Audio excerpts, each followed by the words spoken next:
D's or whatever, like Hamcom or Dayton or Orlando, but we never got that. It was, 200, 250 was probably about it. Well, you have to have the right kind of hot dogs, and you also have to serve funnel cakes. That's what hams come out for, funnel cakes, okay? Hey, we tried funnel cakes and hot dogs and barbecue and mud wrestling. We tried it all, and but it was always a success. No matter what, however many turned out, it was always a success. But things changed with me personally, and I ended up losing my job in 2009, and I ended up starting a ham radio store. So it was pure coincidence and accident and everything else. And the Paris, Texas Ham Fest, it kind of carried over. We did I think maybe one or two more actual ham fests at the fairgrounds here after the business started, but then we just kind of made it our customer day at the store. And now we have lots of folks show up for it now. It's a big deal. Well, you know what's interesting, and I'm gonna kind of tell some tales here. I may make you a little uncomfortable. I don't know.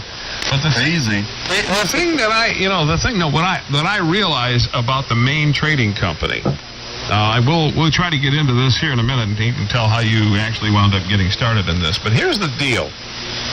I've been in ham radio since a long time, all right? I'm not even going to get into how long. I just, all I can tell you, my first equipment was all tubes. I didn't have anything with a transistor in it or a new Vista or anything. It was all tubes.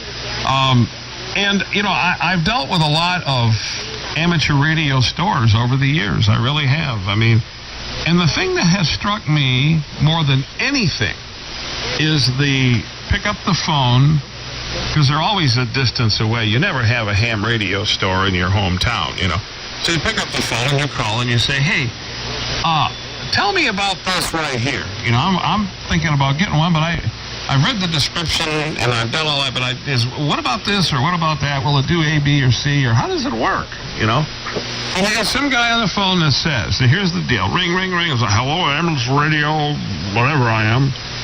Okay, I'm interested in what you call it here, and I'd like to know about items 1, 2, and 3. Oh, well, the guy that does that, he's not in today.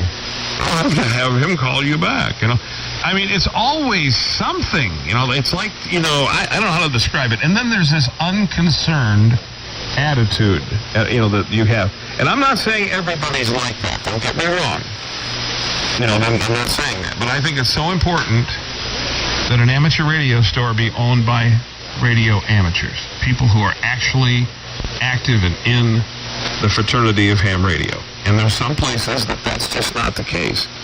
These people bought the store, inherited the store, or whatever, and they just don't have the same kind of focus and drive. But what I'm saying is it makes me feel good to know that I know beyond a shadow of a doubt I can pick up the phone and call the Maine Trading Company and ask a question about a piece of equipment. And you might not know the exact answer to that I'm asking, but at least I can feel, camaraderie on the other end of the telephone. I can feel somebody there that's saying, hey, you know what? Maybe I don't know this, but I'll find out. But it isn't that gloomy, oh my God, you ask a question and I'm going to have to figure this out. It's none of that kind of thing going on. And the other thing is that when you get on the phone, you're talking to somebody, or even if you order online, there are folks making it happen. Not folks, letting it happen. They make it happen. So you get whatever you've ordered, you get it.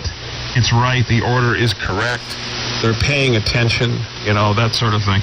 One Christmas, this is no joke, I ordered some radios. Actually, I can say the kind of radios they were.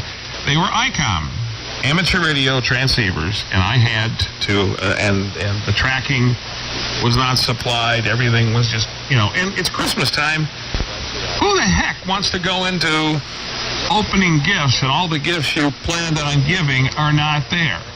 Because some doofus, spilled his coffee on the paperwork or just doesn't care. Smoked 2 or 3 joints maybe before, who wants that? Nobody does. So I had to call this company back, and I made them ship 3 more transceivers. Now, granted, they all got here. I had 6 ICOM radios delivered. I shipped 3 back. But I told the guy, look, accountability, all right? I'm a customer. I just want the stuff here for Christmas. I don't want to discuss anything else, And that's why I think when folks get ready to order, excuse my soapbox because I've been through this too many times. When folks get ready to order, they need to think about who they are ordering from and what kind of business is it. How much do they know about them? Because if it's critical, if it's a birthday or a Christmas present or anything, or even just because your impatient little kid wants his radio right away,